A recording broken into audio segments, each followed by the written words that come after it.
Welcome back ख़वातीन और हज़रात, आप देख रहे हैं लेट्स टॉक मेरे साथ अंजुम रिजवी के साथ। और प्रोग्राम में आज मौजूद हैं पीपल्स पार्टी के सीनियर रहनुमा और पाकिस्तान पीपल्स पार्टी सिंध के सेक्रेटरी जनरल जनाब ताज हैदर साहब। और ब्रेक पे जाने से पहले कुछ बिजली के बहरान पे भी कुछ तस्करा हो रहा था, और ये हो रहा था कि तेल की इंपोर्ट की वजह से जो ऑयल इंपोर्टिंग कंट्रीज़ हैं वहाँ पे मजमूई तौर पे इन्फ्लेशन, ये महंगाई का एक सैलाब ज़रूर आया है। तो साहब साहब, ये जो आपने बात की कि आप अब इस कैपेसिटी को सिंध में बढ़ाने की सोच रही हैं, तो बड़ी खुशाइंद सी बात है और इससे कोई उम्मीद की किरण सोच नहीं रहे। मैं तो कोई 1.5-2 साल से आपके भी प्रोग्राम में शायद मैंने अर्ज किया था कि बहरान बिजली का नहीं है, बहरान ईंधन का है, ईंधन का, और हम अपने पैरों पे खड़े हैं। अब वो जो महकमे उधर से इधर आ रहे थे उसकी वजह से, और फिर एक जो सरकारी मशीनरी देर लगाती है, और अब मैं मिसाल दूं और मैं ऑन रिकॉर्ड ये कहता हूं, और खुदा करे वो सेक्शन ऑफिसर सुन रहे हो इस वक्त। अच्छा, मैं नोट भेजता हूँ कि जी फला माहिर हैं हमारे, उनसे मेरी ये बातचीत हुई है और हमें बैठ के एक पूरी प्लान तश्कील देनी चाहिए और ये वो, और उसी दिन चीफ मिनिस्टर सिंध उस पर अहकामात कर देते हैं कि जी फ़ौरन मीटिंग करें। ये 28 मई को अहकाम हुआ। चीफ मिनिस्टर हाउस का सेक्शन ऑफिसर मुझे ख़त लिखता है 11 जून को, जो कि मुझे 13 को मिलता है। बहरहाल आज वो मैंने कर ली मीटिंग, लेकिन ये कि ये जो एक है, अब मैंने उससे पूछा भाई क्या ये क्यों हो रहा है, इतने दिन कहाँ लगाए? हाँ, कि मतलब चीफ मिनिस्टर की टेबल से फाइल सेक्शन ऑफिसर था 11 जून, और जिस पे मोस्ट इमीडिएट लिखा हुआ है, यानी उनके अहकामात पे मोस्ट इमीडिएट भी लिखा हुआ है। तो ये सोती हुई ब्यूरोक्रेसी को मुतहर्रिक नहीं कर पा रहे हैं हम लोग। नहीं, मतलब ये कि मतलब अब किस को, मतलब मैंने इसका इलाज ये किया कि अपने दफ्तर में कोई सरकारी मैंने नहीं रखा आदमी। अच्छा, मैंने सारी जो अपनी सियासी टीम थी उन्हीं में ले आया, और मैंने कहा क्यों समझते हैं कि हाँ किस तरीके से क्या करना है क्या नहीं करना। ठीक है, उनसे भी मैं बाज़ औक़ात नाउमीदी होती है, लेकिन बहरहाल दोस्त हैं सब आगे पीछे होके, लेकिन वो समझते हैं कि सरकारी अफसरान की यार ये पता नहीं क्या कर रहा है।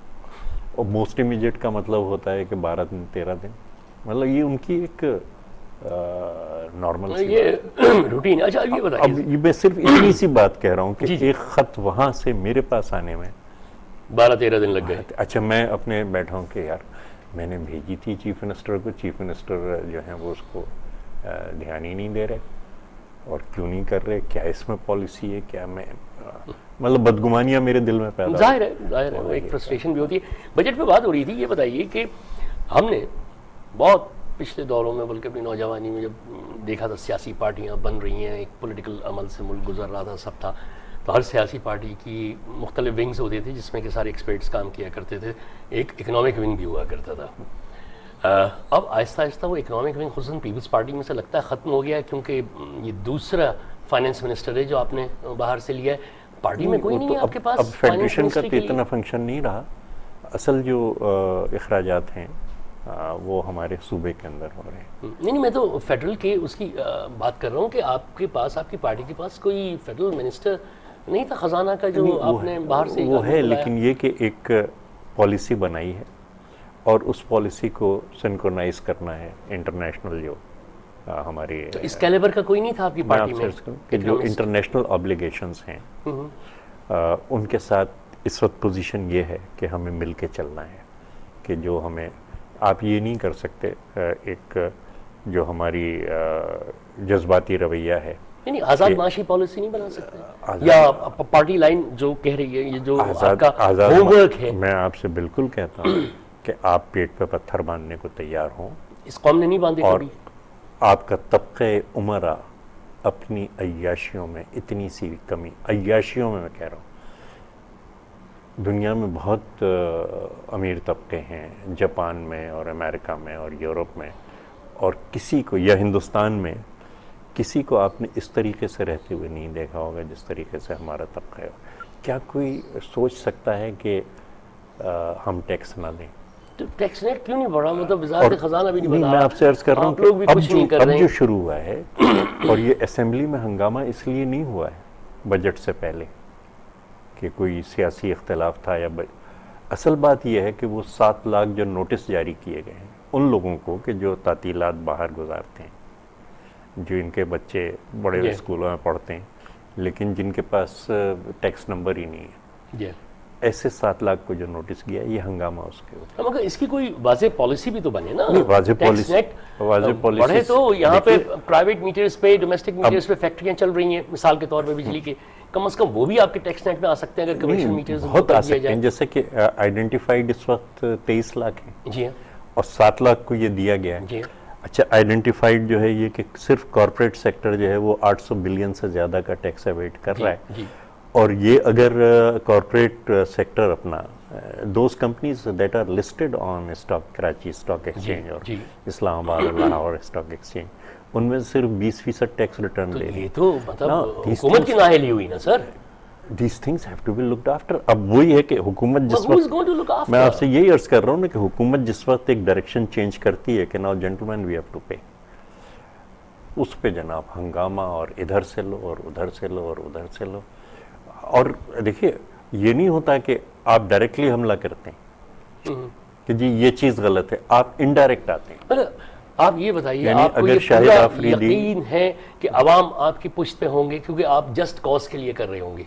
नहीं, हम तो अवाम में बैठे हैं ना, फिर वही तो अर्ज कर रहा हूँ, तो अवाम फिर में आपको बैठे काहे हैं का और खौफ आप है? अवाम के सामने जवाबदेह हैं। तो यही अर्ज कर रहा हूँ ना, फिर आपको काहे का खौफ है कि वो इधर से आए उधर से आए?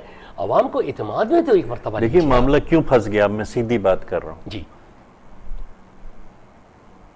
मतलब मुसद्दक का तख्ता क्यों उल्टा गया था, नेशनलाइजेशन पे उल्टा गया था। जी, मिस्र पे क्यों हमला हुआ था, न्याय रिसोर्स- नेशनलाइजेशन पे हुआ था।